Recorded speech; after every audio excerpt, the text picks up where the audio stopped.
conversation, WIC in short, in the table where women sit together to discuss things that are happening around us, not just in Nigeria, around the world.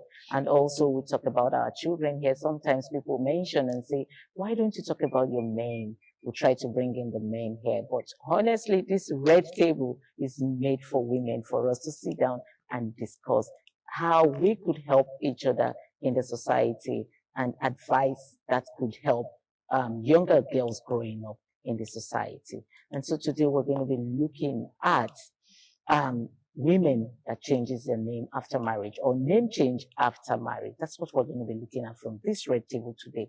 But we need to do that on the table. I'm not going to be doing this alone. I have on my left Barrister Chisom. We've not had Chisom here for a long time, but that's because she's been traveling around the world. And today she has our time. Chisom, you're welcome to the program. Thank you so much. I'm so excited to be here. Like, it's been a while, so I'm so happy. Thank you. Behind camera, I told you how pretty you are, and you told me I was hyping you. But anyway, let me go to Abe. Abe too has not had time to come, and that's because Abe has been traveling around. Where should I? Well, I know that it's UK, but I know that Abe can cross border and go to other places. She's found time to join us today on the program. Abe, you're welcome. Thank you. Missed you loads. Missed you too. And then on my right, don't smile. You know what I want to say. You know what I want to say. Don't smile. But I'm not going to say you're northern, because you look like one. Yes, I have Toyin on my right. Toyin, thank you for having time to come this morning. It looks like now only two of us never travel. But God will do it. Thank you. It's nice having you all around me. Thank you, Abby, Toyin finding time to join us this morning. And like I said, we'll be looking at name change after marriage.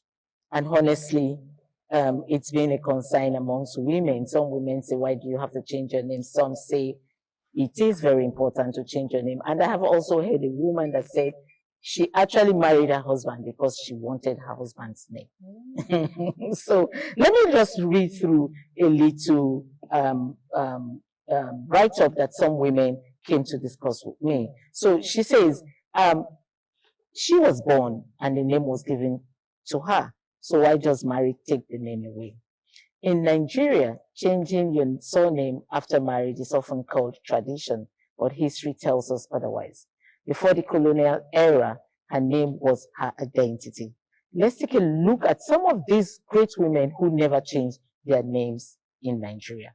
We have Emota of Benin Kingdom, and we also have Moremi Ajasoro of Ile-Ife, and we have Queen Amina of Khan. These are amongst other women who never changed their name. And these women are not remembered as Mrs. Someone. So the question is, if these women were known by their names, why do we treat name change as a requirement today? And what happens when there's a case of divorce? I'm going to start with you as a barrister. Why do we have to treat change of name as a requirement for certain things in Nigeria today? Well, first of all, everybody needs to know that I think there's a lot of misconception in Nigeria about change of name, because there is nowhere in Nigerian law that says it is a must that a lady should change her name for marriage, maybe during marriage. There is no law that states that. Your name is your identity. And then change of name has its own implications. I think that is what, one of the misconceptions people don't know. They'll feel, oh, because I'm married, it is compulsory I change my name. Change of name is just just a mere tradition, or like, let's say, a romantic tradition. Let's put it that way. Change of name is a romantic tradition. It is more like a rebranding exercise. It has nothing to do with, it's a must. It is not compulsory in anywhere in Nigerian law for a lady to change her name. I mean, I see ladies who go through divorce and then you find out that she changed her name. Maybe you married before you went to school. And then your husband's name is on the certificate. Yeah. It's on the certificate, it's on contract, it's on your license, it's on everything. And now it's time for divorce, right? It is not your name. It's on properties that you own and all of that. That is actually not your name. So women have to go to they had to go through rigorous means. You know, it's a whole process. Going to go back and change the name, the school certificates, and all of that. After divorce, it could be really messy. So change of name is just a romantic tradition, in my opinion. In your opinion. Yes. Okay, Toyin, let me come to you. We went through these great women in Nigeria who never changed their name. We talked about Emota of the Nim Kingdom. We talked about Moremi. Of course, I schooled in Lagos. I was in the University of Lagos. And Moremi Hall, of course, was the height of it. As at that time, I don't know of. And also we have Queen Amina, among some other women who never changed their names. And these names were their identity. What's your take on this? Thank you, my sister.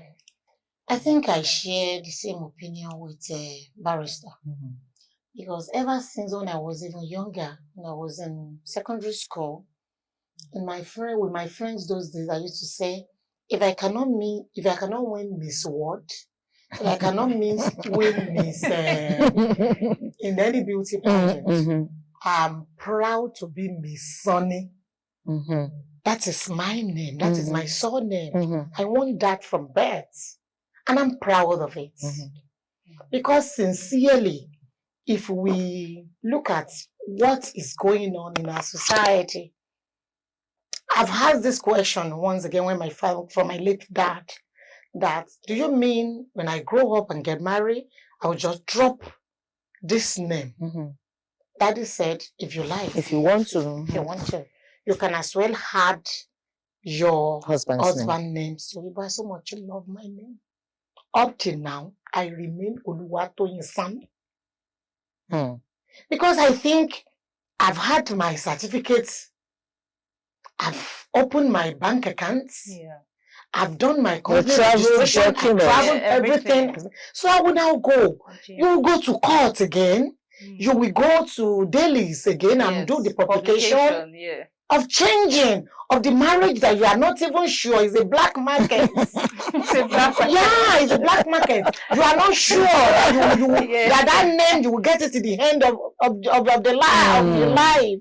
And when the man now said, give me my everything back, you will now run back and be doing all those things that has been damaged. So from time, I am not a changing of name candidates. I maintain in my house, my daughter bear his father's name, her father's name. I bear my father's name. But if you want to address me, call me Mrs. Father's. But call me my own. If you ask me anywhere, what is your name? Oluwatoyin Sani. I'm so proud of it. Because do you even know one thing?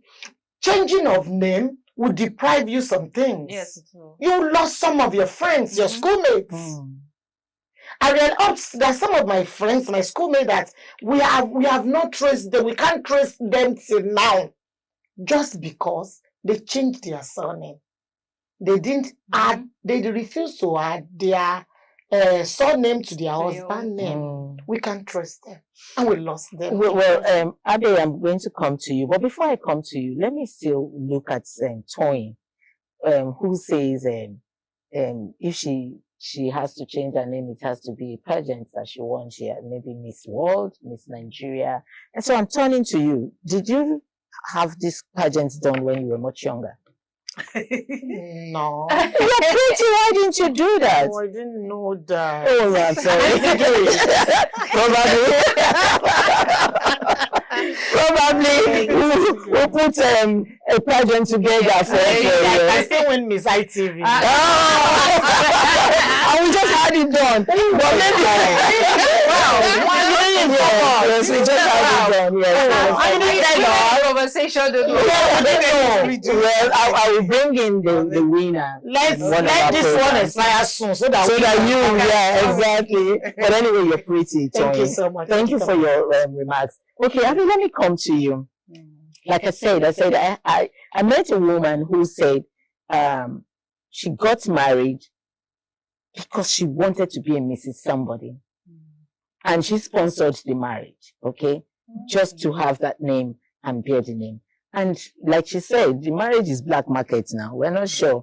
And so after 2 years down the line, the man, divorced. And the man said he didn't want to marry her again and asked for a divorce, okay? She refused to sign divorce papers because she said the name, the man's name, it's very important to her. So she wants to keep the name. Now the man has remarried, but she's still bearing the man's name. Do you think it's the right thing to do? Firstly, Firstly, I don't think you should marry somebody just because of their surname. There are other things involved in marriage. I'm sure it's not just that. But I've had it before where I like somebody's surname. And I was like, it's good, but that's not everything. But even though she's gone through a divorce, she can decide to keep her name. There are many people that do that because she might have built that name, a brand on it. I know there's many stars that have kept their husband's name when they got divorced. But obviously, that's if she's now going to remarry somebody else. If she's going to stay unmarried, then there's nothing wrong in keeping it. I know some people that still keep their husband's name, and the man has gone on to remarry. Let's come to religion. Biblically, because I know you're a pastor. Chisom, I don't know why you're laughing. Okay, so do you think it's right to do? I was actually thinking about that, but to see if there's anything in the Bible that says that. But one thing I do know, it says the two shall become one flesh. So to me, because I hear what Barrister said and what Satoyin said, is that, she said it's romantic and everything. I think for unity, for the sake for unity and for the love, I think it's good. And the man is the head, of the home.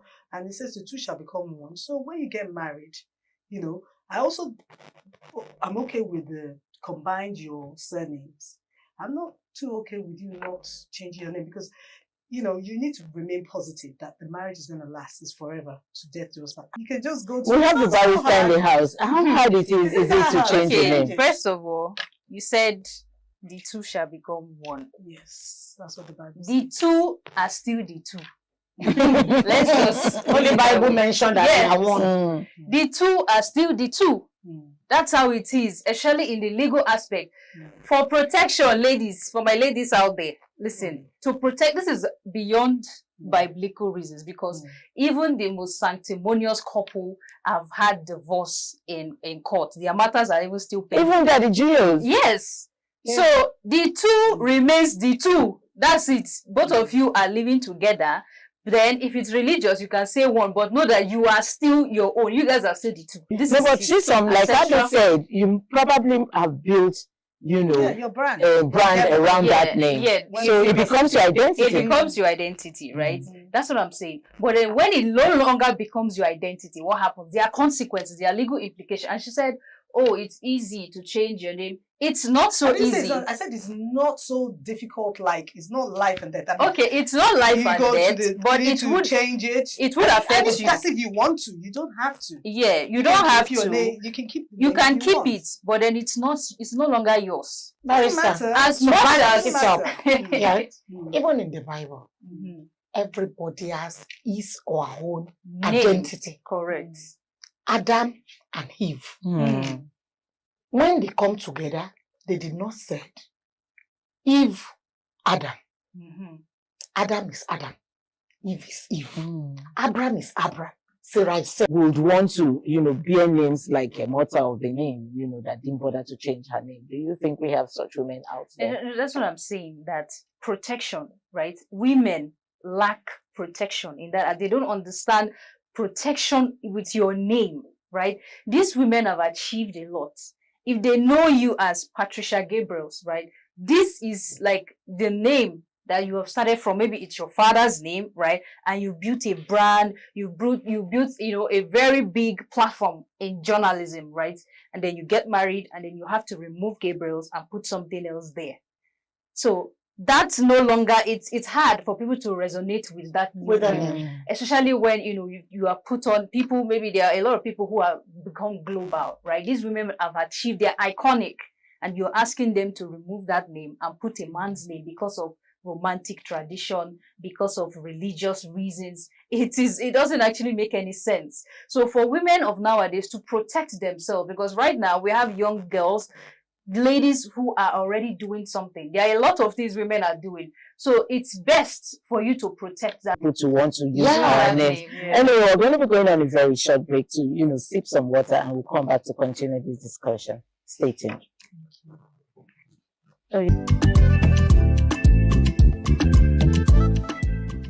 Welcome back to WIC Women in Conversation. Change of name after marriage. Is it very necessary to change your name after marriage? And then we also talked about the great women that never changed their names, and they were known for who they are. They were known for their names, their names given to them when they were born, not adding a husband's name. We don't even know if these women actually got married.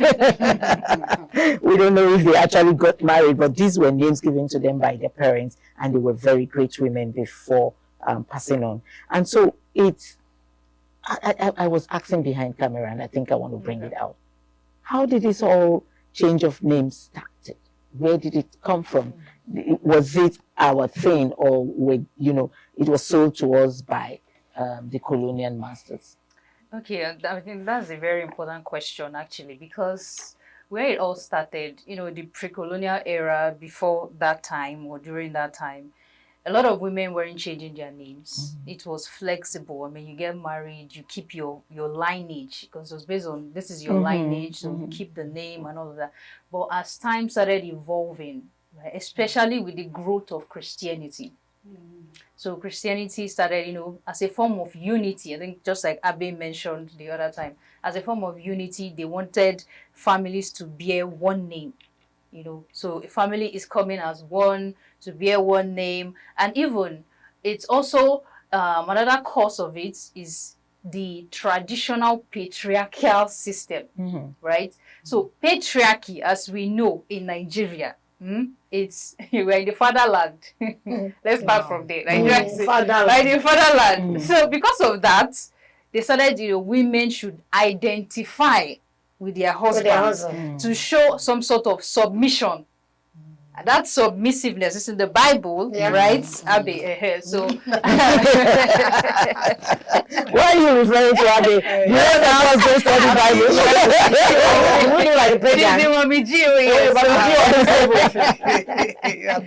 Bible. So because they want women to submit to their husbands and all of that, so they wanted women to have that particular name, and it's nowhere in Nigeria legal system that you should change your name. Although in the British system, because we are aligning ourselves with some of their laws and all of that, they started, women could easily change their name just because of that family identity. This is one family, this is another family, instead of different names to, So I think that's how the shift started. That's how it started. And we have really, really grabbed it and taken it. Yes, and we normalized it so much that it's now becoming should I say, and let me not say a menace, but it's a norm now. Yeah. Okay, so in our tradition, I know some traditions that if you're an only child, or you're a girl child, or the family has just girls in the family, I know of a tradition in Delta State where that girl child does not get married to a particular man, but you just keep making children, and then the children will be answering your father's name. Your father's name. Wow. Does it have to do with this too? I think. Let me go to you, Tony. I think that is to keep the family's name. Yes. Because when you happen to have daughters only, there's no son, and you married all the daughters out, nobody will keep the name of that family. We're talking of name. Yeah. Don't the daughters have their names? What name are we keeping? We're keeping their own father's name. I keep telling you that even my father's name, it is his name. My name is Oluwatoyin. And I am to build on that Oluwatoyin. But one thing, that's what I keep saying it in the Bible. Abraham is Abraham. They can now say Abraham, son of.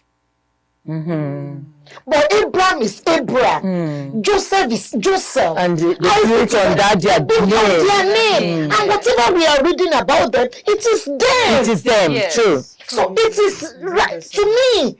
Build on your name. Your name is your identity. It's about you.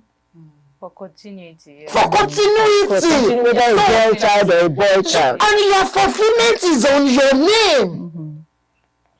You are talking of all those women. Queen Fatima, all of them, they built on their name. Yes. And they fulfilled. And the names are still ringing bells tomorrow. Yes. It is even the race of running after someone else's name that is distracting us from being concentrating on ourselves. Because Sister Biodu's surname is beautiful, the name open door, pave ways, so I have to lost my own name for Mrs. That. Mrs. is just a title. Yeah. You are Mrs., you are Mrs., you are Mrs., I'm Mrs. So it's a title. To identify us now, I have to call you by your name. Sure. Yeah. So I will advise our ladies, everybody, build on your name. That will make you to fulfill. That is my own point on it. Especially the career women, you know. Yes. Yeah. Those ones that are building their careers. Do you think they should build on their name or build on the names that they have changed to their husband's name? No, I agree with Mr. Toyin that you build on your name because your name is your character, your attitude. Because when people remember you, your name, I know the surname now, because things have changed now, they will say like Oprah Winfrey, Whitney Houston. Do you understand? So it's always, but when you look at it, they're built on their own name as well. Because there's many Whitney. So you need to identify that surname, which Whitney. Do you understand? So that's why maybe that's second, because there's many Toyins, but which Toyin? Is the Toyin Sani this? And then, do you understand? And then you find out that it's probably another Toyin Sani somewhere. So, you know, but there must be something that would distinct them. Say, Toyin Prisoners, because she does prison ministry. I'm sure. Do you understand? So, yeah, you build on your name, on who you want to be, and what people will identify in your character, because there are many. We're all different.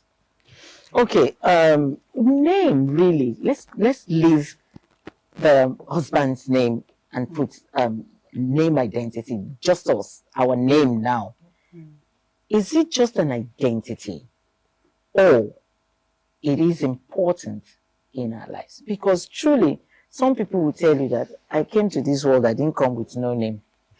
Exactly, and then you're like someone told me that he doesn't like the name that his parents gave to him.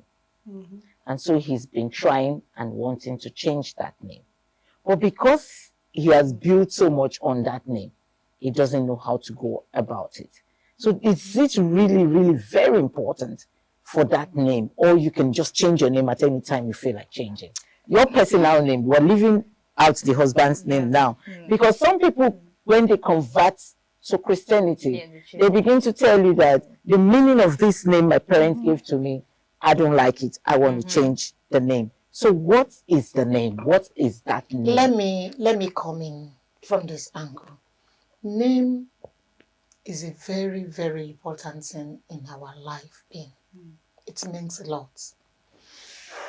Let's go to the Bible. If name has no meaning to what we are to become in life, God will not change Abraham to Abraham.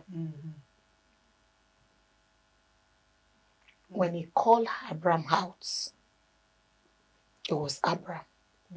Sarai,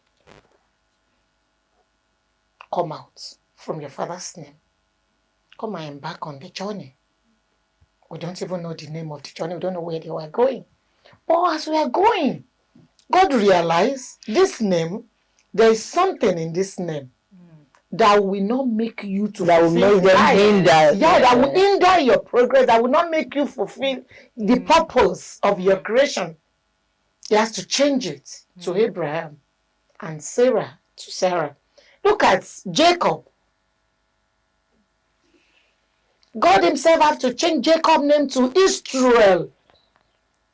So there are some things in names that can stop our progress, our positivity, our fulfillment in life. I think there is a stigma until it change. I think it's not what you can just think you will sleep and wake up, I want to change my name. It's divine. Okay, let me. Okay, so I think from the legal standpoint, if you want to change your name, at any point you can, as long as this is who you are before, this is your identity, right? Personally, not involved in marriage or anything. You want to change your name, it's fine. You can change your name. That's normal. I mean, people do it a lot. They do change their name because of, even because of, should I even say, family issues, or even crime. Yeah, right? crime. You can see a family where there's a serial killer that came from there, a convicted person, and that name is quite popular. It's on the news, it's everywhere. And to protect the identity of the children coming from there, because from them being bullied, oh, you're from this family, they change their name. So those reasons are valid enough to change the name. And then it's even much more easier to change, names in situations like that. Maybe in court to get the affidavit, to do the process and all of that is much more easier. So because I've had clients where the woman will say, oh, I want my kids to just have my own father's name, not my husband's name. Wow.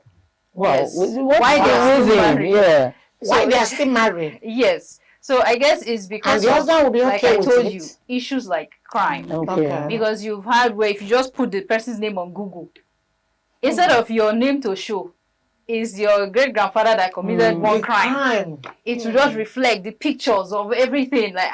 So no matter what you achieve, your name will still be associated with that. So she didn't want it linked. Inheritance as well. Yes, she didn't want it linked to her kids. So the birth certificate and everything, she wanted it changed. So I think for reasons like that. Okay, so for another reason, I've had someone who walked up to me and said, listen, Pat, I'm tired of this name, Endurance. We have a set of Gen Z that are so much passionately waiting to marry somebody with a big name and to be identified with that, just for the aesthetic of it or for the beauty of it, for pride and all of that. Then we have another set of people who are looking to build on their name and they don't know about the implication of it. That is the legal implication. They just want to, oh, let me do this. Oh, just to please my husband, I have to do this. Because there are women who have been tagged nonchalant or people who are not serious in their marriage when they don't change name. You have in-law problems now around. If a woman tries to do something that has your own tag on it, a Gen Z woman, they will tell you, oh, that's how they behave, women of nowadays. So we have all those things like that, and these are the things that hinder women from being who they want to be. We're going to leave you with that. Stay on your lane, ladies, and do you. For me, do you. If you think you have the faith, like Abiodun say, to think that the marriage is going to be forever, like the Reverend Fathers will always say, or the pastors in the church, for better and for worse. If you think you have the faith to carry you and you want to change your name, it's up to you. And if you think you want to build your identity on your own name, it's also up to you. Don't forget, one thing I'll always tell ladies, do not forget a father actually brought you and trained you in school. So if you build your identity on your father's name, I don't think there's anything wrong with that. That will also make him excited and then be so proud of you. But anyway, do you. That's the last word I'm going to use for you today. Do you.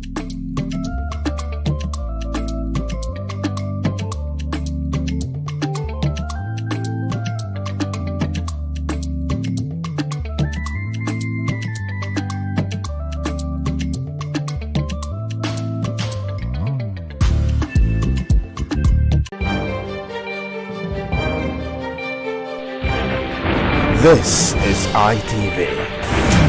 Certainly the best.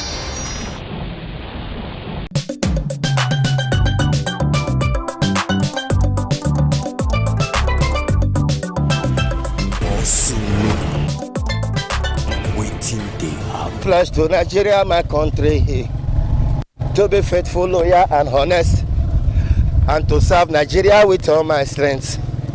That's so it's supposed to be. I dey go water side for Amaho. No fear, drop your comment, share them. I dey for Ikwobe local government, I dey for Amaho community. They won't carry me go water side. I go see, yeah, people come like 18 something.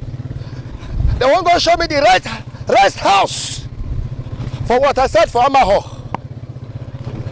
If you know say you come from Amaho, you dey America, you dey UK, you dey Europe, you dey Africa, you dey Nigeria, you dey watch your share them. But this Amaho road, there be farmers but to carry food, plantain, yam, cocoa and different things come out from this bush. Now wahala. Then they call on the state government. This is their road. This Amaho road. Down. And they go water side. Only God can do what no man can do. Yes, oh yeah.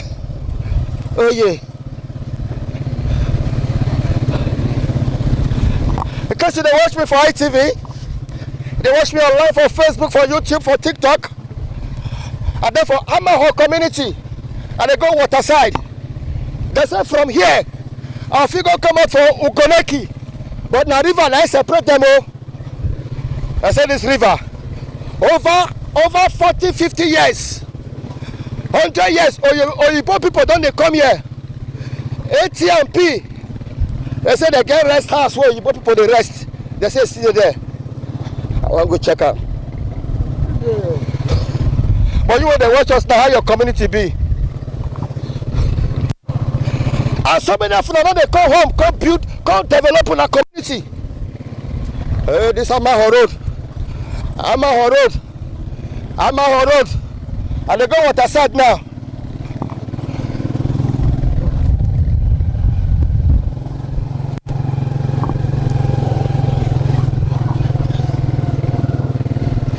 If it not be God, tell me where I for day. If it not be God, tell me where I for day. Enemies want try to bring us down. They cannot bring us down. Down. And therefore, Amaho community, and they go water side. Ewo!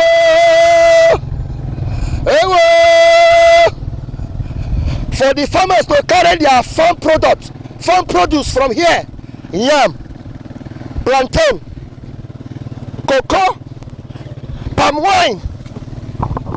From here now to that Ebele, you spend like 3,000 naira. Abi, okay, say 3,000 naira. It will pass. From here. To Ebele now 5,000 from Waterside go. From Waterside, 5,000. What's up, road? Baba, how you doing? I do. How this road be now? This road? I can't say, but the road bad. Bad. Bad way. How you cut it? They carry the things where if your farm product. How you cut it? They carry out. They go that side, go town. Not the thing. Nah, condition of course. I know. What we do, we still beg our able governor make a help us about this route. If he help us, God will bless her for us. From Ebele, Amaho Joshua. Go this side. I want go water side. I beg. I want this water side. I beg. May I reach there? Reach here now. Make you see. What you see for there? What you see for there? What you will see be say, you now you will tell the governor say the road bad. Also, waiting they happen. Nairobi for water.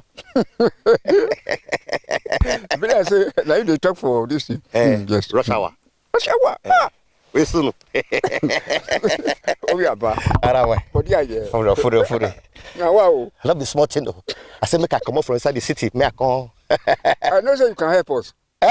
Yes. Amaho Road. Sharp. God bless you. Thank you.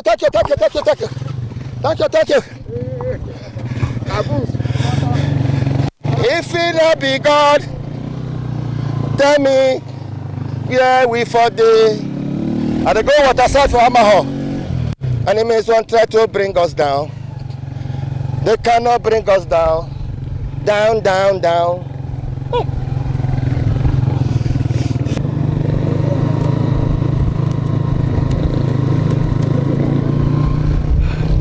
drop your comments. And then for our community, I want to go see the water side. 2 hours journey or 2 hours. Now we go spend on top of this bike 2 hours. From Ama, we're going to come down. Hey! Cow will not take this area. No cow. We not allow cow enter. We not allow. No way. I said they not allow cow enter here. We not agree because of Fulani. We not agree cow not there.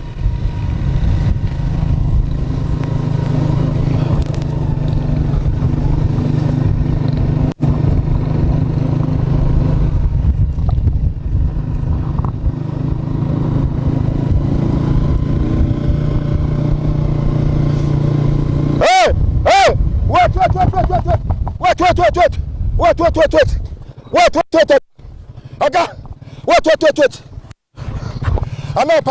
I know follow na pass here again.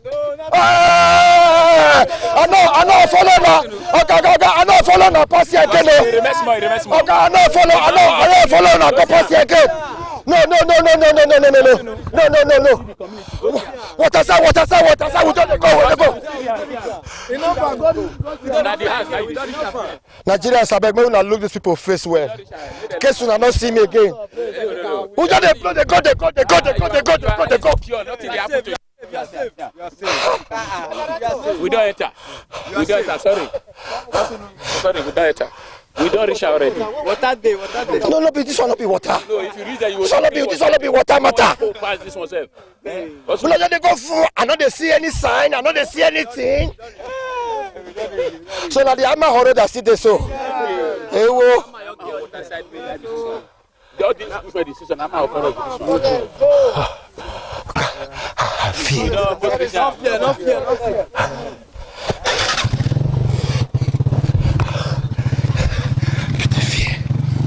If he not be God, tell me where we for the enemies want try to bring us down. They cannot bring us down. Down.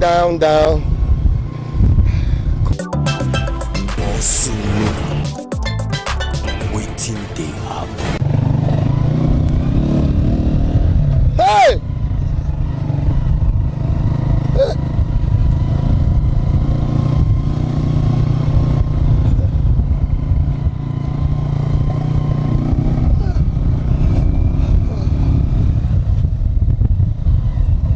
Now I'm our community CB. Where are you from? They come? River.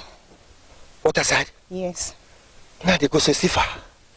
Not more far. So the water one that they drink for you. The river they go to fetch. Yes. Hey! Where you they go now? Na front. Front? That's why they carry this water every day. Na so. Every day? Yes. Do? This one road, what do you want make government can do? Na tar road with the farm. With the far road. So to carry yam and plantain and garri go town now, no problem. Na problem also. Problem. Where you they come from? Maga, go from. Where they come from? From farm. Yes. What be the challenge you they face for this in our community? They face no road, no light, network. No network. No network. But if something happened to me now, no network. You will just a waka like say they find something there. No network. So the road, where they come down? Yes, sir. Your farm, how you take they carry this yam and cassava and we dey suffer and now no road now. We need road. So water uncle? We still need water. And water side you dey from the coast. But that they go so. How the river be? If how?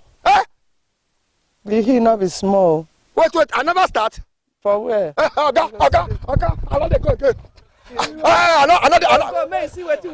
No, I know they go again. If you see where for the corn now, not be small. Na river, na because na leg take the waka, na we buy road, na they can stress and they push up for sand. Which road? That thing machine go let us carry and they go. Now this my boy from the coast. Yeah. Waiting if it trek. Now we know if we use machine enter. Now so the way you tell they prepare me for this matter. The way you tell they prepare me for this matter. Our Madonna, if body soak, not be worried by for the corn. If it's so, you don't know the suffer before you reach here. Let's go. Government will come. They come people.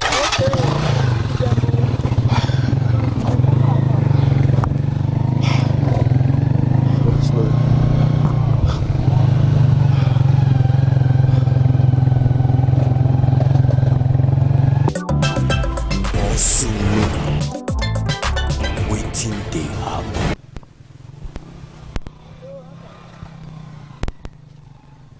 Here go.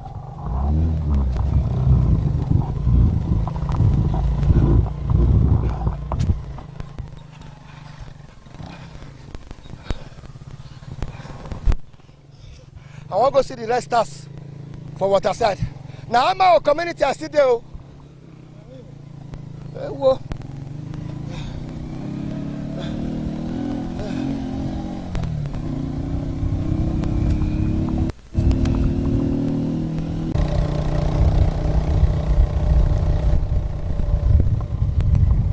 This road where all these people they carry me pass so. This road where these people they carry me they pass. This road where they carry me they go so. This road where they carry me they go so. This Waterside one they carry me they go so farmer. Hey whoa. Hey whoa. Drop your comment, share up. Use Google Map to track me. Use Google Map to track me. Hey. You me say now from this side, those people where I see where fresh water does now. Yeah. Now from here they come. Yeah. Because of water. Hey! If you don't say you come from Mama, share up. Drop your comments. Many community they suffer.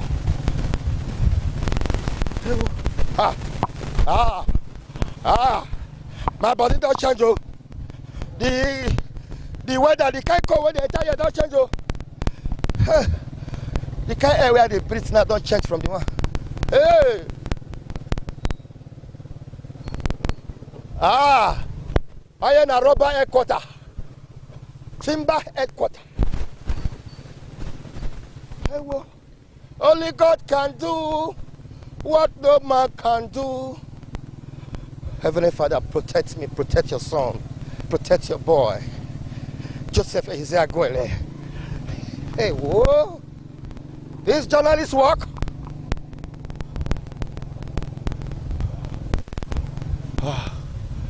They say those days na here ATP day. They say na here ATP from come out to Delta State.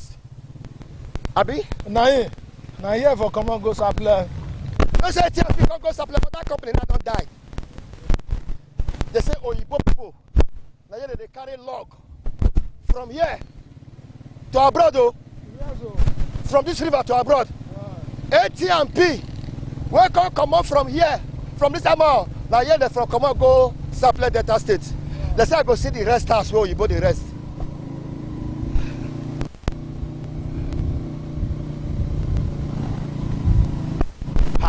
I will say this program go get episode 1, episode 2. This is the journey to Amaho, Waterside.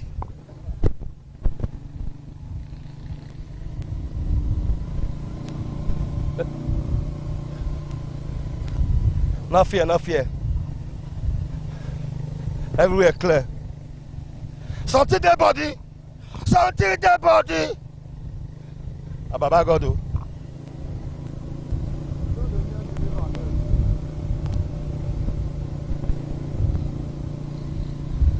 Hey.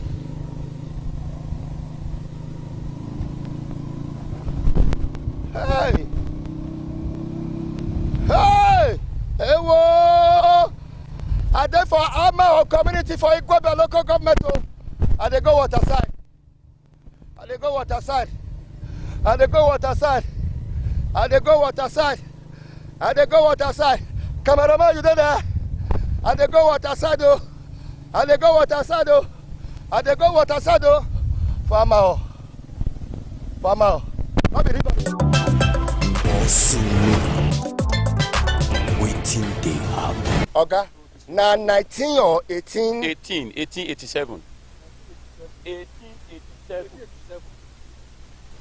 So now Igbo construct this thing. So they control this another river from the across the road.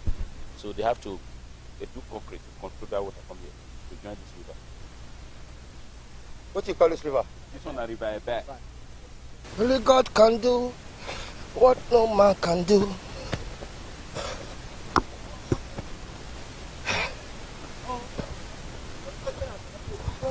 This road, straight from the building, But na river be all those ones. Na that river Ebe. Straight from Ebele, that tie road. Ama Junction. Down to this street. Then I hear we go connect Okoko when we come out for Ogoneki Road. Huh? Yeah. Now go and see the local bridge when we take cross the river before. Now the local bridge, now they see so. That wood so. Yes, all this wood so. Now the local bridge when we take the cross the river, they go Okoko. So another community? Yes, another community. So at the time the bridge come spoil, nobody to do it for us again. So now I make the road come close. But not quickly access community again. So all this iron one they see so. Now the iron one we people they use they follow river, they enter the river.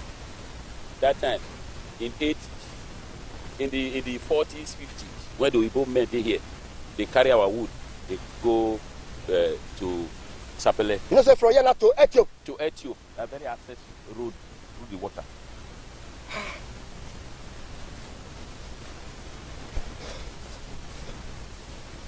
The bridge went to collapse.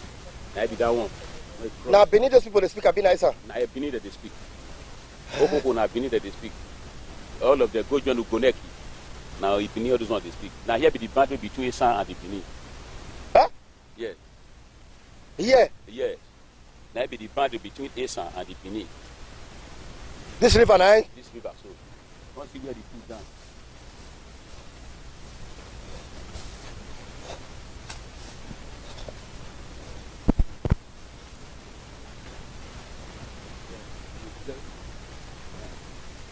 For the state. Come go show me the rest house. No, you see that rest house now, Oyibo people they waiting. Now Oyibo for the rest. Even as at early 2000, the Oyibos they say they come here, come stay for the rest at the bar for this water because they say they too like this water, it's too clean, and it do very good for mouth. So Oyibo they come here, they spend like 2 weeks, 1 month. Where they go?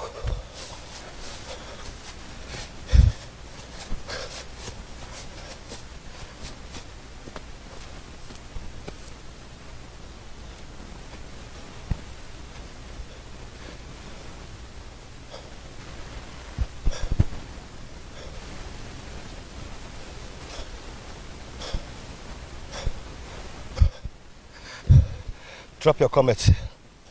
Shara for me.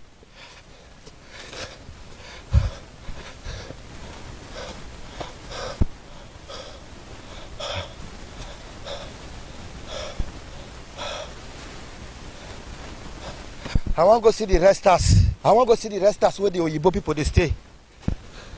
They say 80 and P. Now from here they move go Saple.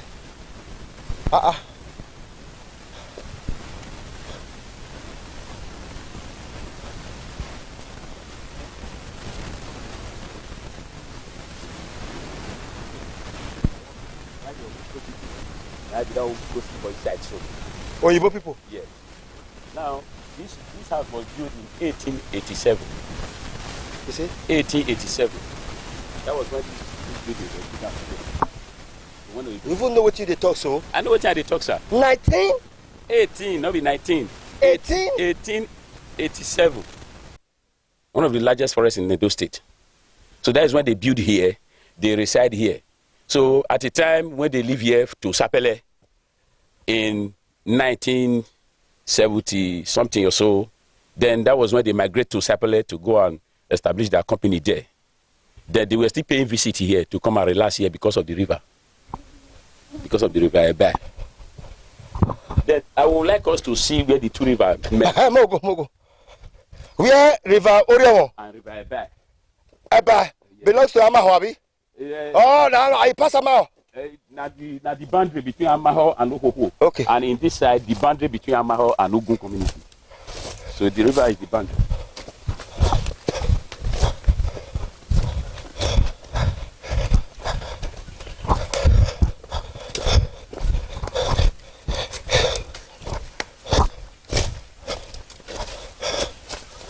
So you can see the junction. That's where the trees are moved.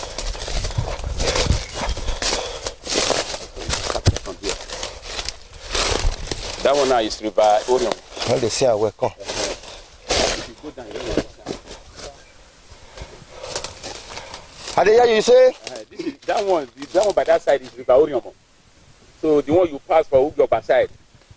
That side you pass for Goneki, they come. That one you pass for Ugyoba side. Now be that one with River Orion. Now I can pass through that also. So this River Ebana can't join now for here. The two come flow. From here, you go come out for Abudu. From Abudu, now you connect Abraka. From Abraka, now they go Sapele. So when they float Tiba enter for here, they float down to Abudu. From Abudu to look. But see one bridge there. Yes, that bridge now. That is the bridge that's supposed to connect that bridge where they show you for there just now. See, what we say they enter Okoko community. So Okoko community now, from here to Okoko community is just 2 kilometers to come out for the community. Then we will now access Ugoneki Road. So we beg the Edo State government to please come to our aid. By the time they channel this road, the ASAN in general will be this is the true access that they can connect, they can access Benin, and the Benin can access the ASAN land. Yeah.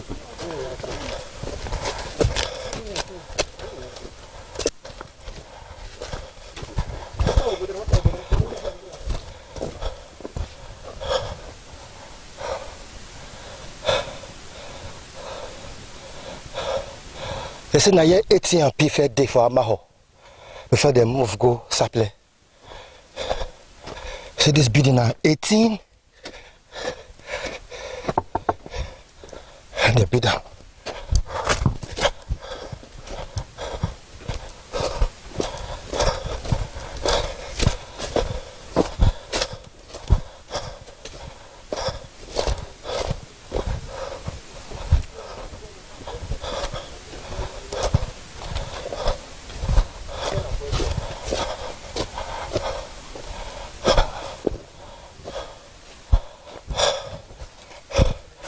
Yeah, we again.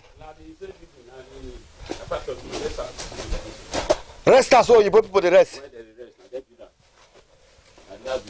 can see the doors, you see the walls, you see everything. So now ancient building. This building don't last more than 150 years here. This video you see so. It's more than 150 years. Your part tell you the story, I'll be waiting. Yes. We got the history. So everything is being pinned down. No, where are they so? Where you did so? Over 100 years. Over 100. See the block now. See the concrete now. See everything for yourself. You see, not the house what they built in the 90s here. Let me say, as I reach here now, I go spend up to 100 years. Me. Amen. Amen. Where I touch Amo, touch this wall. Let me say, this building antiquity. Yes. Obaseki was here. You see everything for himself, and he promised to change. Leave Obaseki don't go. Because the Okpebolo come, may come help us transform this place. Because the first promise they will turn this place to tourist center. This water side? Yeah, this place, this rest house so. For Amaho? For Amaho. So we still hope to see that tourist center here. Because of this clean river where they see so. So by the time they turn this place to tourist center, it will attract so many things. So the IGR of the state will also grow. No, you say where I sit down so. Yes. You say now 1887. Now they built this house where they see so. And now white people build them. Now white people build them. They see the wood. Nothing do them. Even tell me if you put it, the teeth go break, go leave them. They don't feature them. They see the door. Ancient wood. Nothing do them. Then because the beg go Okpebolo, they come. They can't help us. They come here and enter. Okpebolo can't help us. And the building village. Okpebolo come to our aid. They can't help us. I thank you now. Okay. Bless you too. You went. Go and see yourself. Yeah? With you in the shop. According to what this my friend they tell me now, be say some years ago, Oyibo people they stay here. So now here be their rest house. You know AT&P now? And then to wood. I fed this somehow before the Congo supply from this river. And they carry, but I want to go see their rest house. How the rest house be?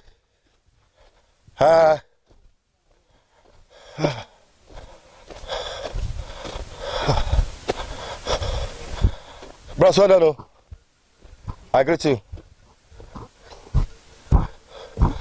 Come. So, both people get the way they build their house. You see the way they build them. So now the Oyibo they build them. You see now 2 apartments. Self-contained. First, make I see. Come this side. This house where they so. You see the 2 apartments now. Here now see the sense on self-contained. Here now this one is self-contained. So that is the kitchen. So you see the way they construct them. So when they come, they will relax for here. You see the way they design this place. So the builder went for the relax. So they spend like 2 weeks, 1 month here before they go. Rest house for the white men. For Amaho. You see the building. So when we try to let the government know that there is something like this that will be built for more than a century in Amaho land, it's as if we just a joke. Thank God you don't come now, you don't see them for yourself. So now they have this. You see the building, you see the kitchen. So you see the other, the toilet and the bedroom over there. So then build down. You see, and you say, don't tell you when they build this house. But not be there now. People who they walk around this area and they call it. Oh, you both not live this one. Now this my guy. Now they relax for inside here. Make mosquito no. Make mosquito no. Make mosquito no finish it for the jungle. But this house it be like house you know so you put off first day. Yes. This house.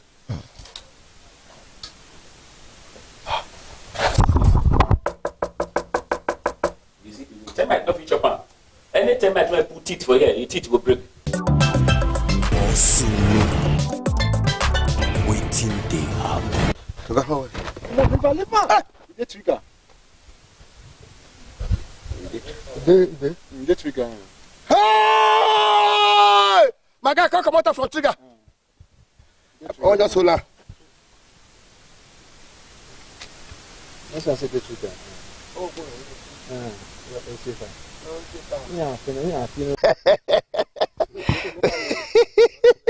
This now 1887.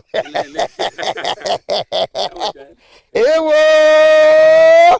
Ikesani! What kind of animal attack the animal? Now what about? You people they don't improve for gun. Waka.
This is ITV.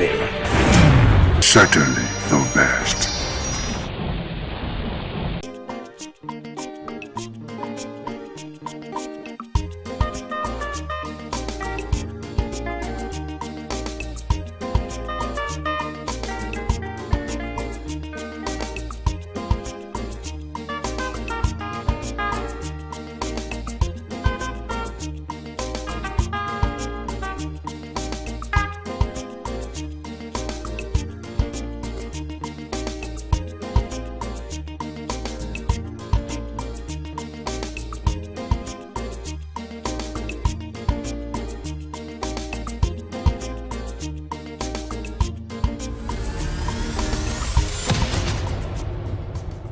Paternity fraud is the intentional misrepresentation of a child's biological father. This deception can have profound emotional, financial, and legal consequences for the man who was misled into believing he is the biological parent, the mother, and the child involved. It's one form of misattributed paternity or paternal discrepancy. Specifically, paternity fraud is the intentional misidentification of a child's biological father. Paternity fraud is distinct from other unintentional misattribution which may arise from simple error, an accident such as mix-up during fertility treatment or a sexual assault. Paternity fraud is a significant and growing concern in Nigeria, driven by societal pressures, infidelity, and increasing accessibility of DNA testing. Recent reports from DNA testing centers suggest that approximately 1 in 4 men who seek paternity tests discover they are not the biological fathers of their presumed children. Paternity fraud is a situation where a woman misleads or deceives a man into believing and accepting he is the biological father of a child. It is a rampant, growing, but underexploited issue in Nigeria with significant ethical, legal, and social consequences. Despite anecdotal evidence suggesting a high percentage of up to 40% in some private DNA testing centers, there is a critical research gap in empirical data and logical provision addressing paternity fraud. Existing family laws do not explicitly recognize paternity fraud,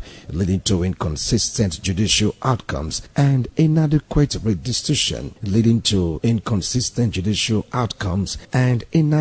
restitution for affected individuals. Cultural taboos connected to paternity testing further complicate the issue, as requesting a DNA test is often perceived as distrustful or disrespectful, challenging deeply held cultural values. This study examines the ethical dilemmas, legal gaps, cultural influences, and social impact of paternity fraud in Nigeria. It's a welcome development. I don't have any issues with it at all. People don't just wake up and demand for DNA tests. It is based on circumstances and issues around relationship and trust. And that is why you see people coming up to say they want to be sure. We've had a whole lot of issues around paternity, both from the male angle and from the female angle. So we've had issues. And the only way you can draw finality or conclusion to it is when you ask for a DNA test. Now, the good thing about DNA test is that it is either 99% or 0%. So it's very easy to know that this is my child and this is not my child. Very easy. And I want to say that for me, I don't have any issues. I don't have any problem. I encourage it, particularly when there are doubts around the issue of birth. I don't see any reason if there are circumstances and you are demanding for paternity test. If there are no issues, then why are you afraid of it? You shouldn't be afraid when you know your hands are clean. So on the issue of breakages of marriages, of course it will happen. If it happened that it's negative or it's positive, I mean, and it happened that your suspicions are correct, certainly it will lead to either divorce or separation. Basically, I don't think that is a social problem at all, but it will also give you rest of mind to say, yes, either this is my child or not. We must begin to live faithfully with each other. I think that is it. If you know you are not faithful, you should also know that you can be cut out, basically, that there is a way we can identify and find out if you were faithful in your marriage. All these things leads to succession as well, property rights and succession rights. So it is not just only paternity issues. It goes a long way when it comes to property devolution, as well as other areas of social issues that we must also look at. You do not want another person's child to inherit your property. So those are the things. You see, it's not something that just end up with the man and the woman. It goes further than that. And you will also recall that late MKO Abiola, before he died, insisted that the majority of his children should be tested. And that happens. And you all know the result of that test. a lot of those kids or a lot of those children were not his at all. And because of that, they were denied the rights of property inheritance. You see, but of course, he would have done that probably when he was alive. So I don't see anything wrong with it. It should be encouraged in society, and it should be encouraged globally. It has become a thing that people now practice it because of some reasons. Otherwise, before now, it's assumed that once a woman is pregnant and she's married, that pregnancy belongs to her husband, and eventually the child belongs to the husband. But within some circumstances that you now find that maybe the child is sick and the child is taken to the hospital, he needs blood transfusion, the blood does not rhyme with the supposed father and things like that. I think that's where the idea of doing DNA came about. And you and I know that it can be so disappointing that you are raising a child only for you to discover that that child is not yours. And to avoid all this, that's where they brought the idea of doing DNA. And also, when they want to travel out, well, there are also issues there. So you go to embassy with so much confidence, and at the end of the day, you find that the children you have taken to embassy to get visa, they are not yours. So it's really disheartening. But I want to advise my fellow women, let us be truthful to our husbands. If you know you can't stay with the man, instead of jumping around, just get out of the marriage so everybody know that you are single. Instead of pretending to be married, and yet you are more of a single person. And at the end of the day, you bring other men's children for the man to take care of. And at the end of the day, there are issues. So instead of putting yourself in that disgraceful manner, just stay on your own, and they know that you are not married. And you can do whatever you want into your life. Nobody is going to ask you, why are you doing that? In every action, there are always consequences. So everybody should stick to what belongs to them, so that the children you have will know that they are yours and things like that. But even the men, they do it with recklessness, except when the man eventually dies. You see people coming from every angle that this man was my father and all that. And I think that is not healthy. So let us believe morally. God says, if do not fornicate. So, and you know the punishment of fornication. So let's just avoid it and be faithful to our partner. Findings reveal that economic insecurity, societal pressure on women to bear children, and restricted access to affordable DNA testing contribute to the problem. Key causes of paternity fraud include marital infidelity and concealment. Women may hide that a child was conceived with someone other than their partner to avoid divorce or abandonment. This can also happen when a woman gets pregnant, probably for her ex. In order to save her marriage and family reputation, she will cleave to an unsuspecting innocent loving partner, especially when the wedding date has been fixed. It does happen when the woman's husband lives abroad for greener pasture. Perhaps he stays out of the country for a couple of years and occasionally comes to visit once a year or once every 2 years to 5 years, leaving the woman lonely and vulnerable to temptations from other men. These ladies sometimes sleep with their house help or security guards. The brothers or best friend of the said man abroad may be lured into their net if they are not careful. Another factor is financial motivation, a desire to secure child maintenance, inheritance, or financial support from a financially stable man. Sometimes desperate ladies go a long way to tie the man of their dreams with pregnancy. They know fully well that the pregnancy does not belong to the said man. Due to the financial stability, they can get pregnant for any man of their choice to remain relevant in the scheme of things. In our mother's days, they don't even know what is called DNA. Because when you are married, you are married. You live with your husband and your children. It's one family. There's no looking out. And if you look out, they have punishment for it, grave punishment for it.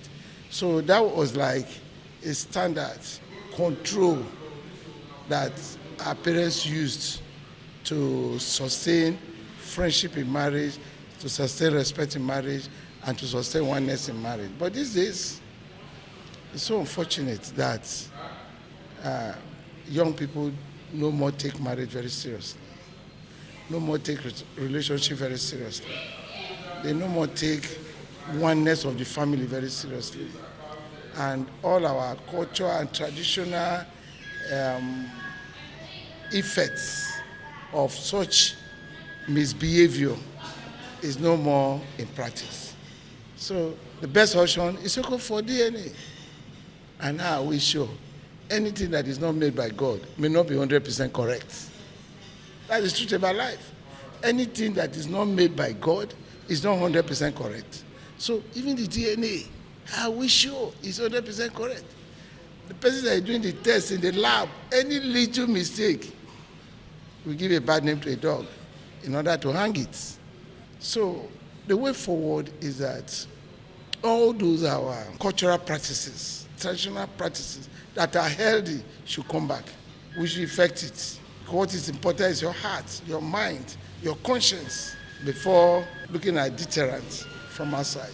In marriage, your heart, your mind, your conscience. This will guide you in order for you not to go astray, either as a man or as a woman. But when these virtues are lost, then we begin to call for DNA. Of course, that's the last resort that will solve the problem.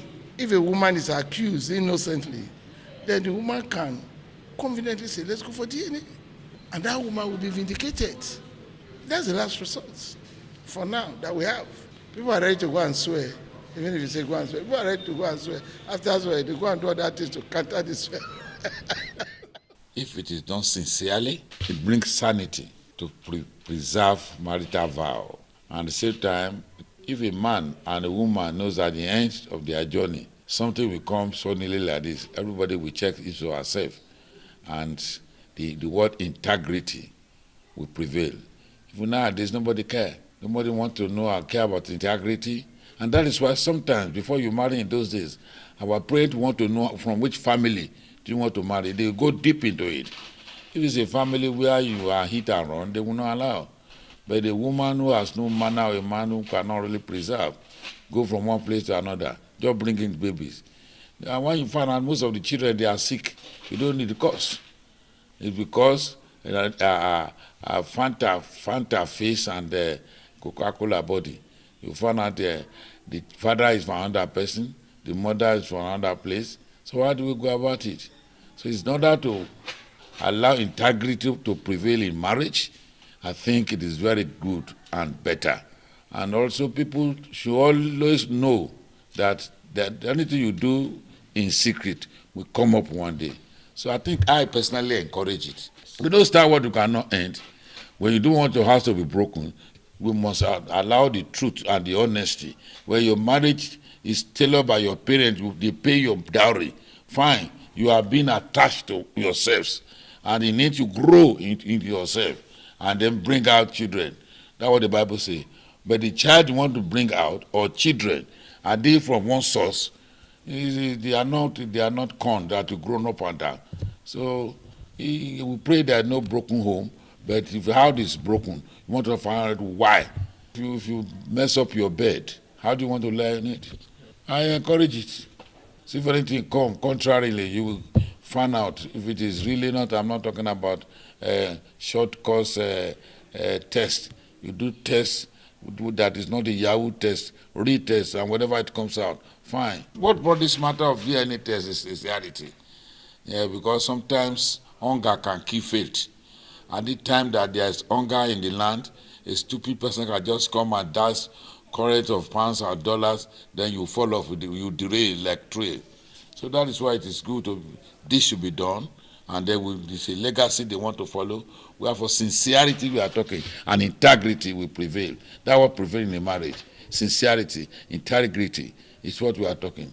Now when you have this, you may not bother, but when, in order to be properly sure, go ahead doing it, so that you have rest assured, peradventure anything happens, Social stigma and pressure, fear of stigma, pressure to produce children, or pressure from family to have a father figure present. In Nigeria today, some ladies, in order to save their marriage, go extra mile to bear children for their partners, sometimes due to cultural pressure of having a male child or just to have children. Some religious women sleep around with the heads of a religious organization to bear children. Some ordained pastors and imams, traditional worshippers, some working class women get intimate with their colleagues in their places of work just to have children or male child in order to save their marriages. I am fully in support of that. In terms of this, our modern living, why I really say I support it is that a whole lot of men have trained children for other people, being that they don't even know if they are the actual fathers of the children. The kind of lifestyle most of our ladies live these days, I will encourage that the government should make it reasonably affordable for every man or every child to have his DNA done. The reason for me, again, is that if you know the DNA of your child or you know the paternity test of a child, it gives you an in-depth responsibility for you to cater and do what you expect to do for that particular child all through life. But when you don't do it, or when you are not able to do it, when you start seeing some traces of abnormal character emerging from a child, you start imagining, what is this one coming from? And when these things keep happening like this, you see that you will lose trust. And at the end of the day, the psychological effect is enormous. It can even derail the entire system, the entire system of the man or the family. So that is just one of it.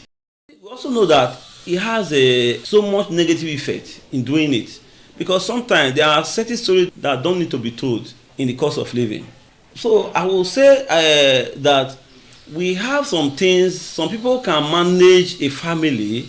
They may have some maybe limitations in terms of their production and all that from the men, and the woman tries to go out of her way to balance the entire house.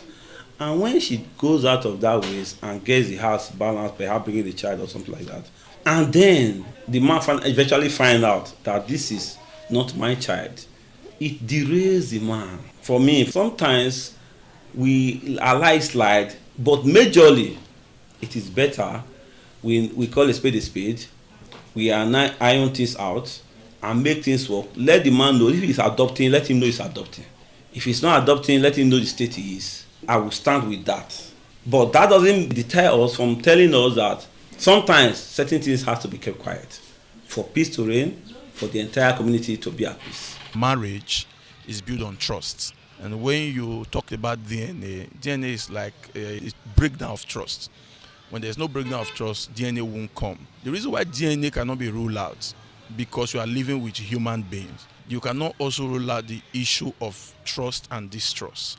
So it is there to clear doubt. So DNA naturally should not be compulsory for everybody. DNA test should not be compulsory for everybody. It should not be optional. When there are issues of doubt, then DNA cannot clear that doubt of paternity questions. So the point I'm making is that DNA came to solve a particular situation where people had doubt on the paternity position of their kids. And we find out from results that most time the DNA prove 99.9% no paternity. So we have also found out that DNA comes out to say that paternity correct. So the point I'm making is that DNA should not be made compulsory by government.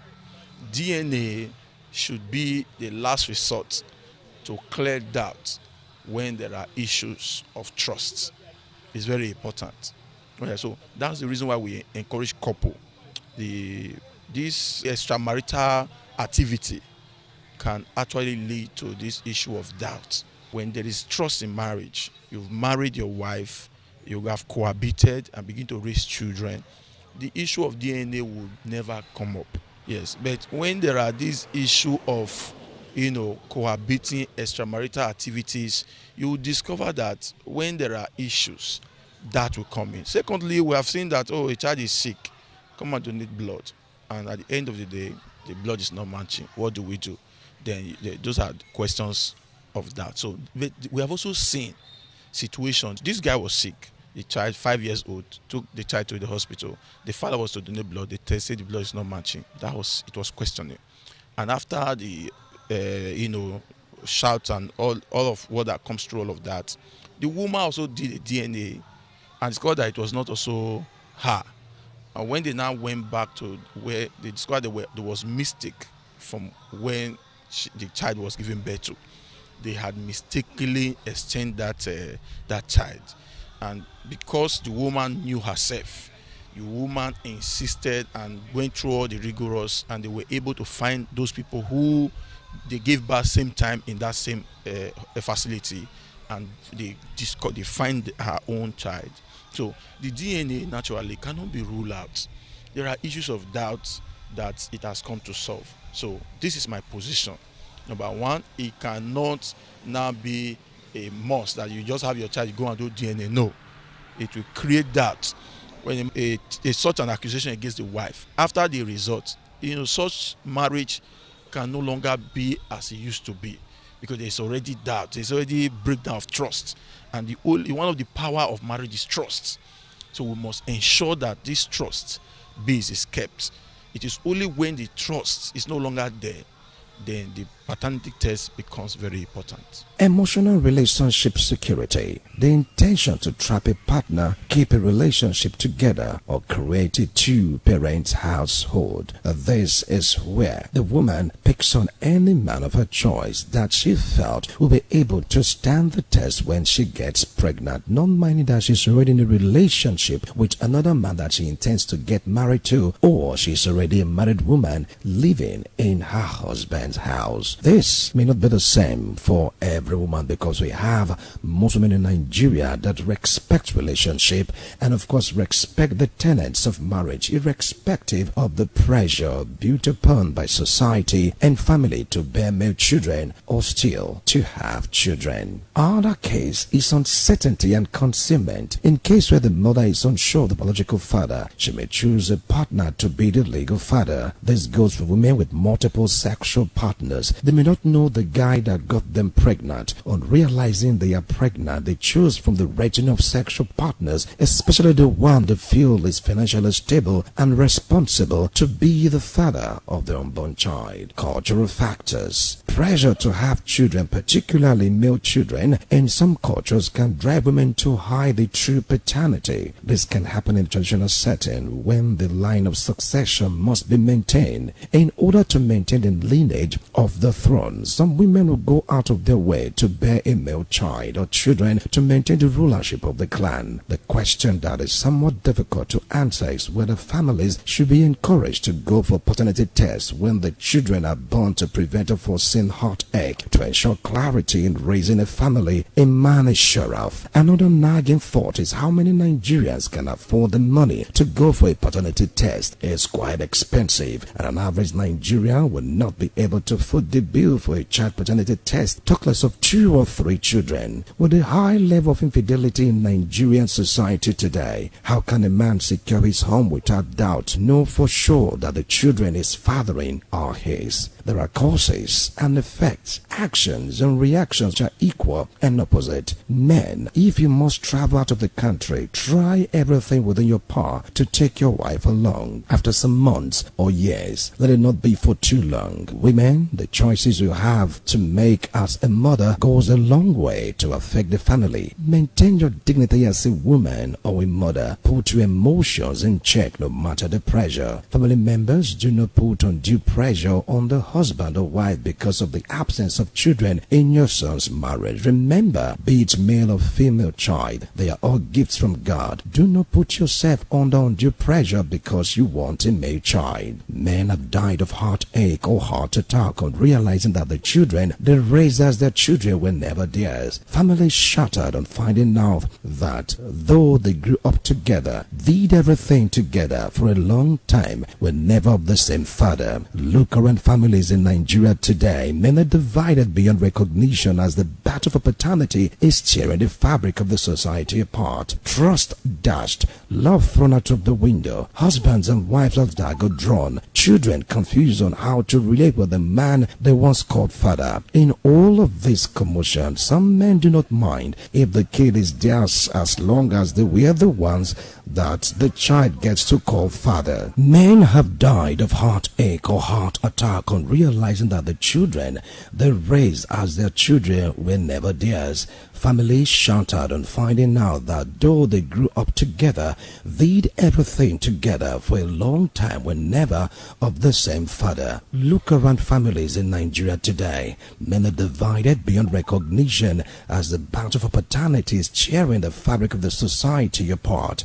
Trust dashed, love thrown out of the window, husband and wives as dagger drawn, children confused on how to relate with the man they once called their father. In all of this commotion, some men do not mind if the kid is not theirs as long as they were the ones that the child gets to call father. Some families choose to bury such dark secrets to keep the family together by living with the pains of betrayal in each of their waking days.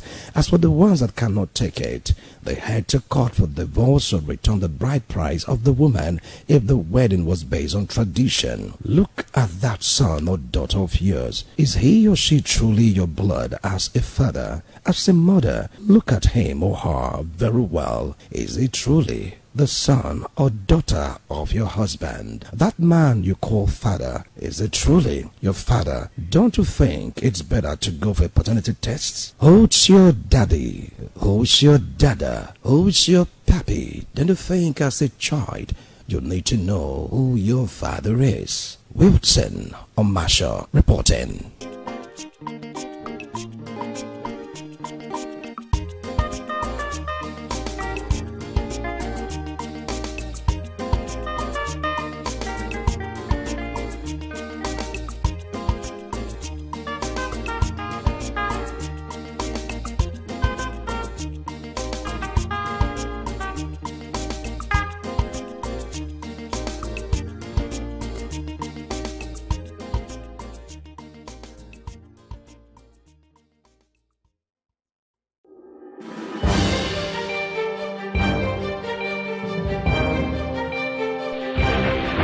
This is ITV. Certainly the best.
This is ITV. Certainly the best.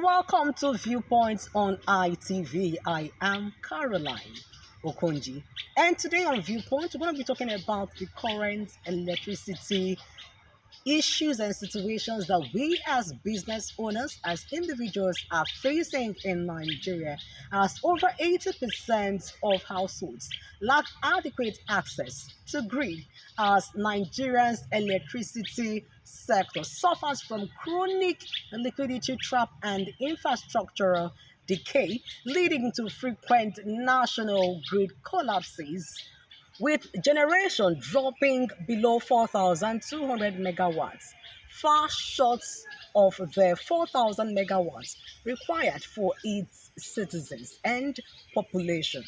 It is a Viewpoint on ITV, and we're going to be looking at some of the key issues affecting our electricity sector in Nigeria. I am Caroline Okonji.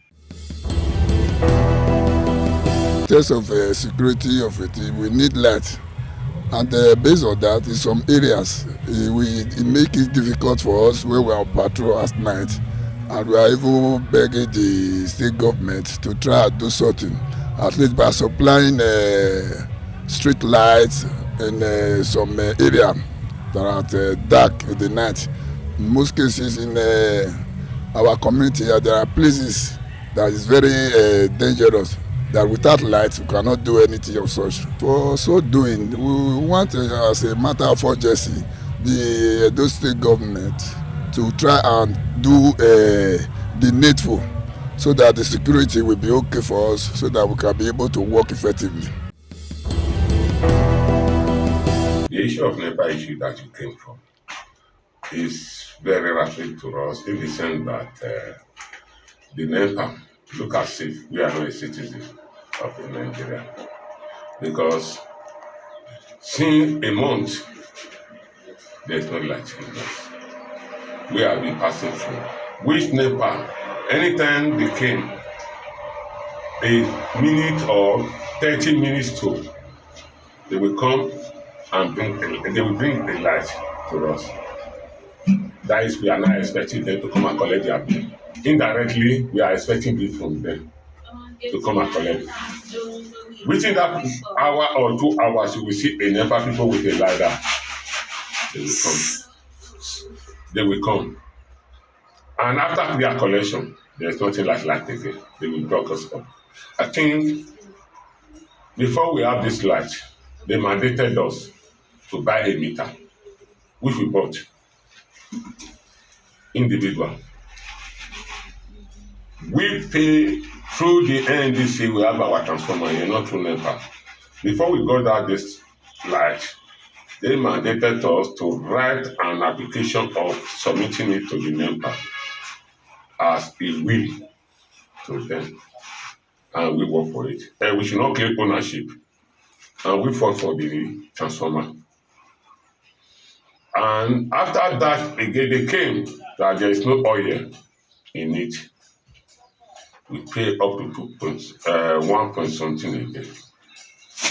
Before, after all that, they came up again, said it was meter issue again, that every community, every houses have to have a meter, which we did.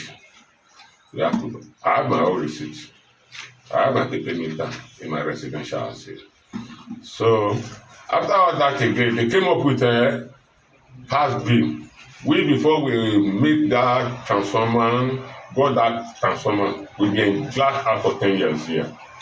They came with a bill to us again that we need to pay a standing bill. We went to Testament, the office there. After we left the one at the bypass, they were delivering us before they now refer us to the one at bypass. I don't want to mention name of the manager there. Got in there again, he said we have to go for all those things. We need to fulfill all those things which we did. After that, they now on the light for us. As they on the light, not up to a month, we were still in blackout again. So at the end of it, we went again. They said it was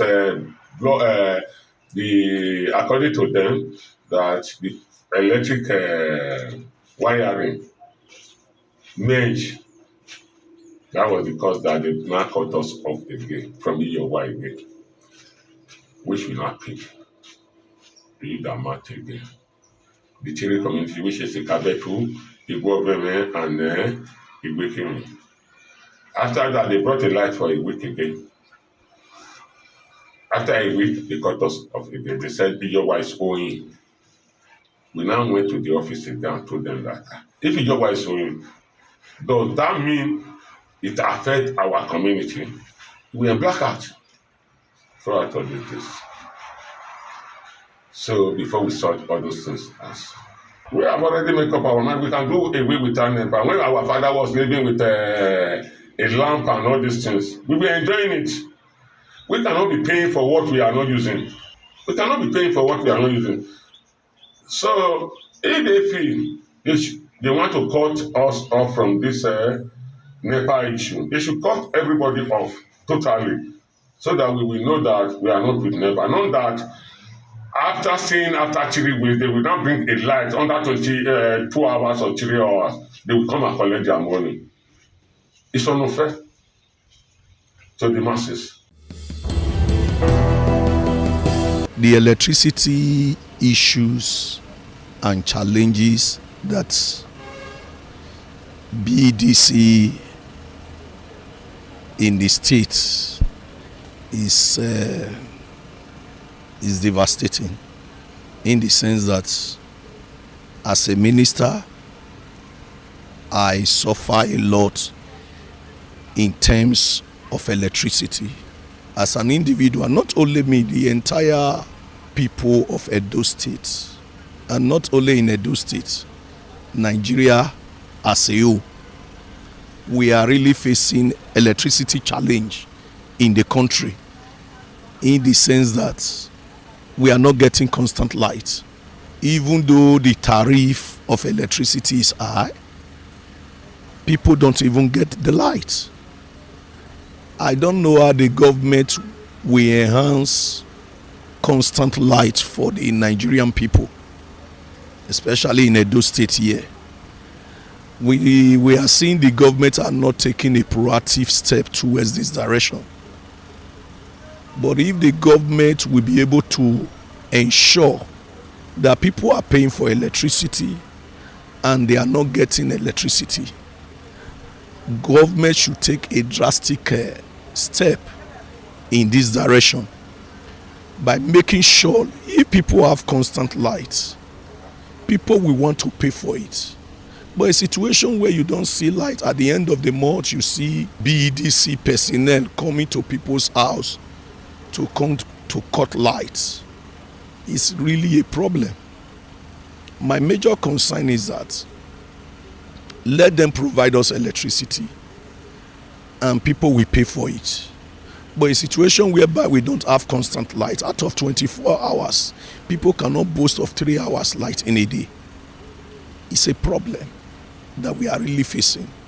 People who are doing business cannot do business effectively. People who are doing business, they want to make sure their foodstuff does not get spoiled. Nobody can preserve their food again. Even though they cook, you cannot preserve it.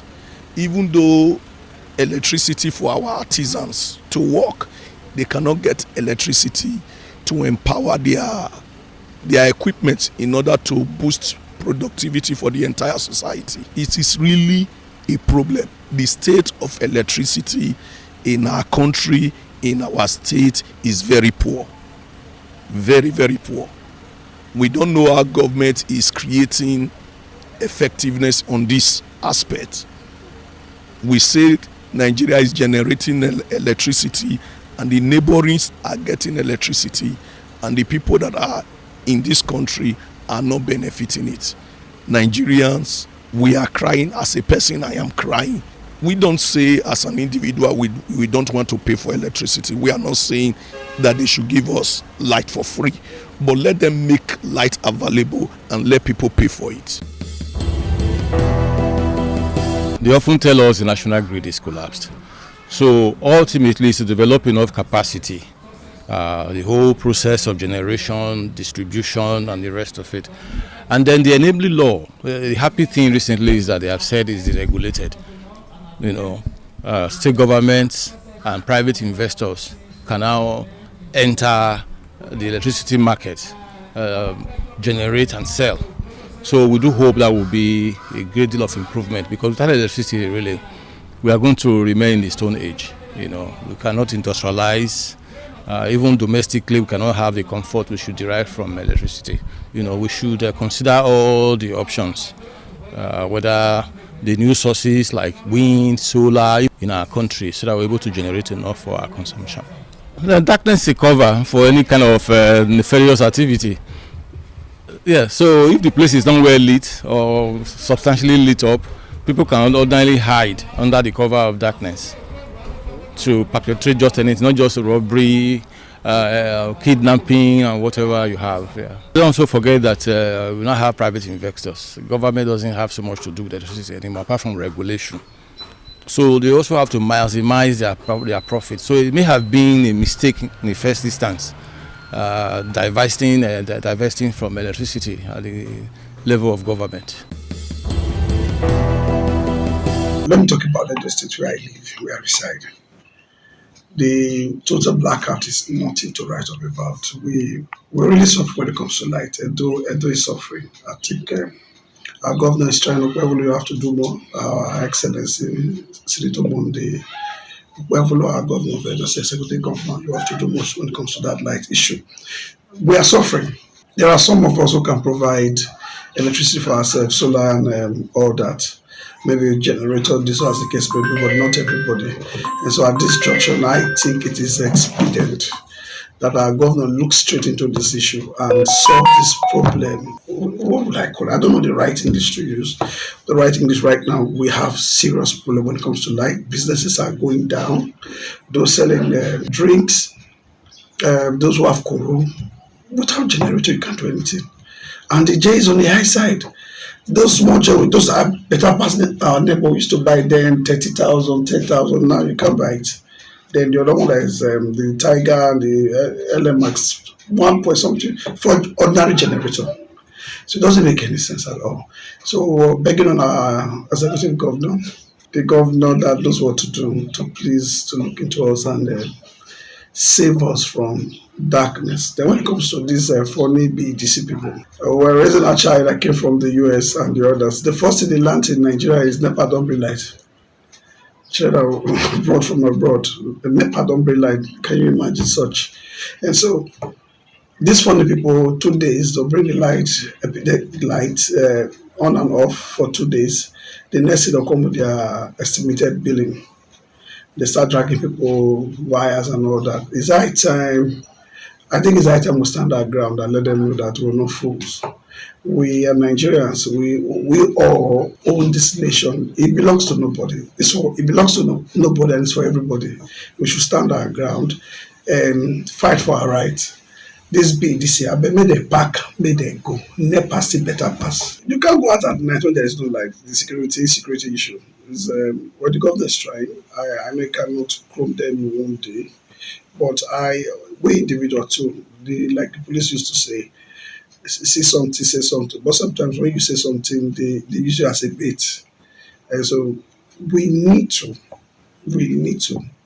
Edo State government need to give us security as well. Nightlife in Benin is almost gone. But I also want to say kudos to our governor. For the first time, it was December free of bloodshed. It was wonderful. Look, we have most of our people in Nigeria right now, those living in diaspora, those living abroad. Many of them came December and this January.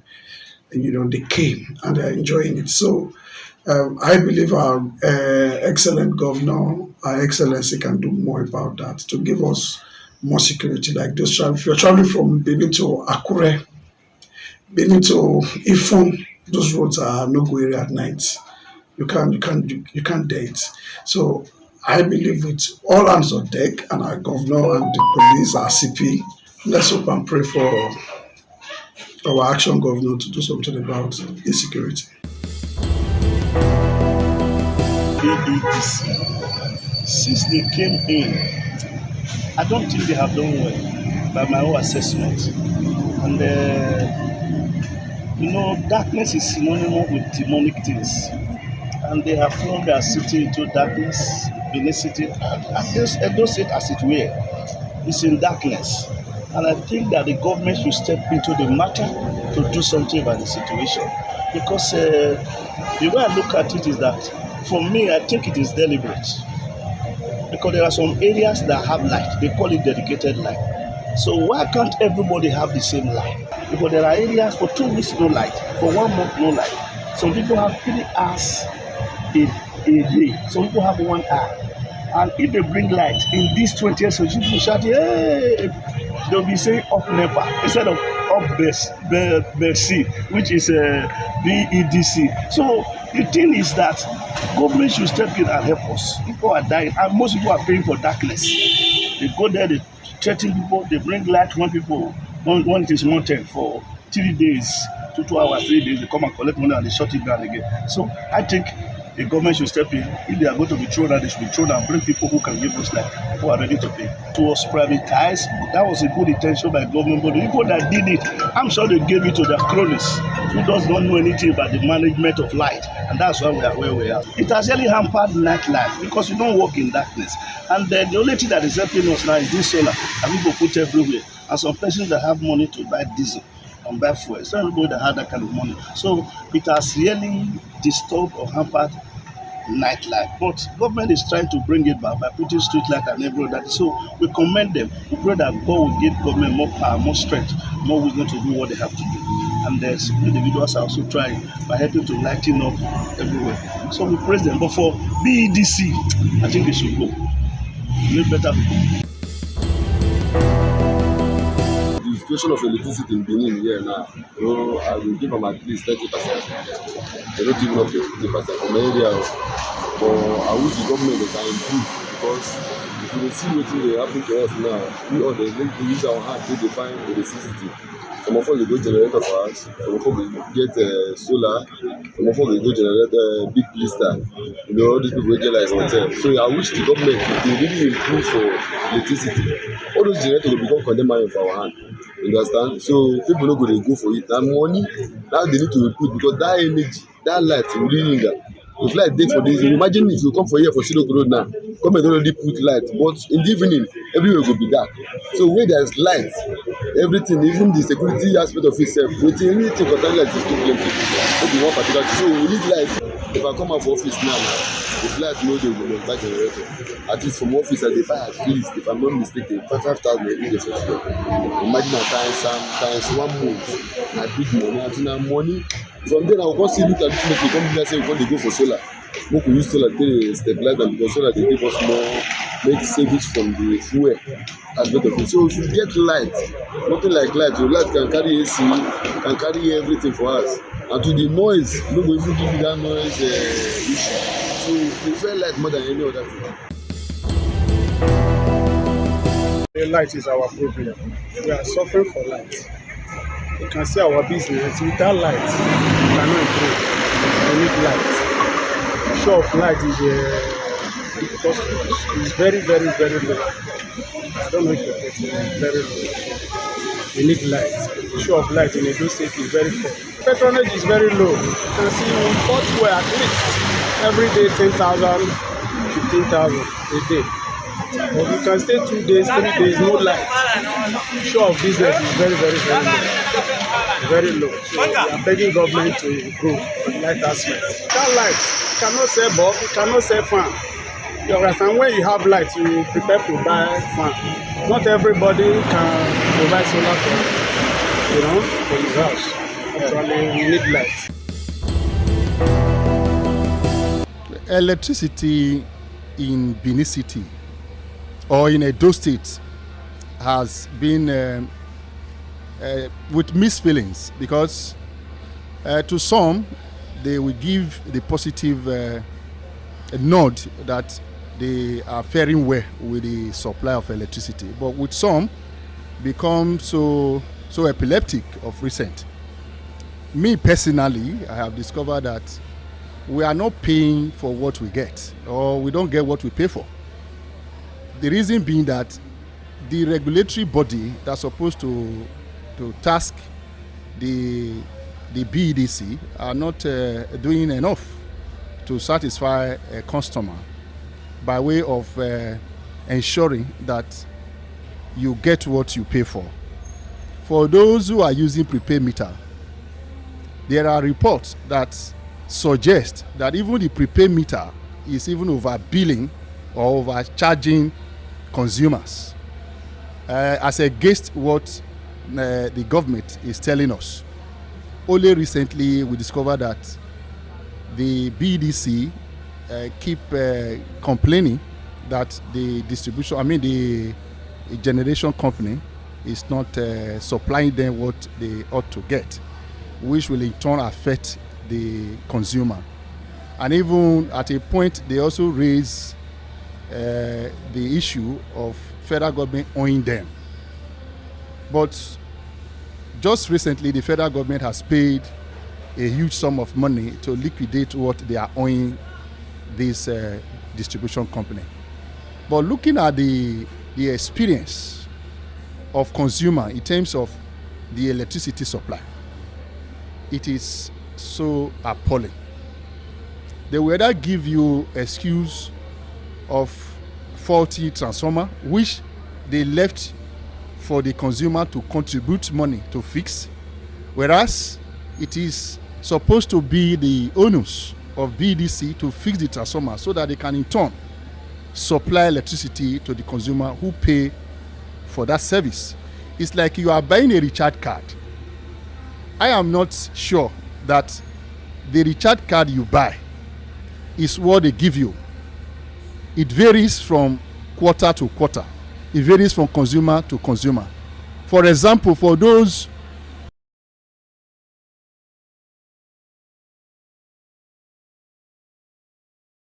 who have been using the analog or the estimated billing, you will discover that whatever they bring, which is not subject to negotiation, by the time you now procure your own prepaid meter, they will bring everything inside the bill and begin to roll out deductions arbitrarily without consulting with the consumer. Even the estimated billing they brought was not even discussed by the consumer. So, and there is nobody that is there to advocate for the consumer or to leverage on the complaints. Nobody to complain to. So that makes it very, very heartbreaking. So for me, I believe the federal government and indeed the lawmaker, the National Assembly, should set up a body where consumers can run to and lay their complaints, so that there can be an equilibrium between the consumer and the BEDC, for example. wrap it up on Viewpoint on ITV, we're going to be highlighting some of the key issues that was actually mentioned by our respondents, which some said it is as a result of poor maintenance, gas supply shortage, and poor metering, just to list but a few. And the government at all levels, they are expected to do the needful and do the right thing to ensure steady power supply for citizens in order to boost means of livelihood, especially for business owners in the country. It is Viewpoint on ITV. I am Caroline Okonji.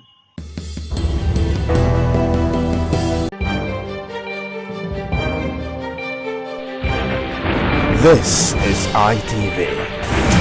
Certainly the best.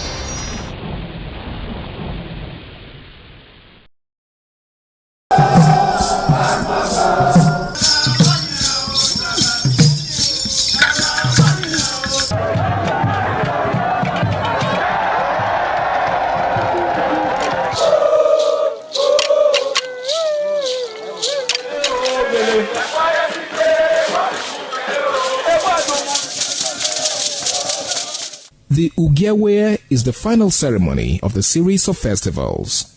It is one of peace and lightheartedness, following the more solemn of the ritual year. Ugewe is the festival of the Ewe leaves, a symbol of good luck and joy. It is the most popular of all that heralds the dawn of a Benin New Year, new vow, newness of life and freshness of life, and a new hope for the future. In the evening, the Ewe leaves are presented to the Oba of Benin in grand style in a colorful ceremony. The Ihogbe society, amidst singing and dancing, bring the sacred leaves that symbolize good luck, blessings, peace, and prosperity. Each of the senior members of the Ihogbe proceeds to give the sacred leaves directly to the Oba of Benin, and others put theirs at his feet.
wae nori ọba osanoro ọba umadoge mo agbon ije ni woge wae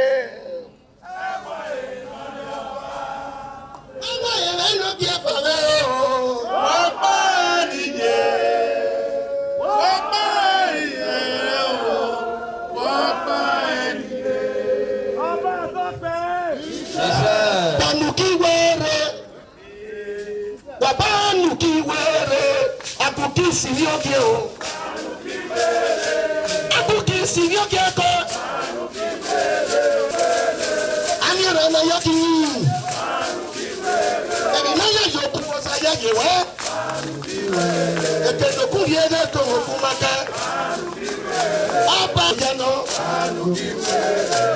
Bahu ma yo, bahu ma yo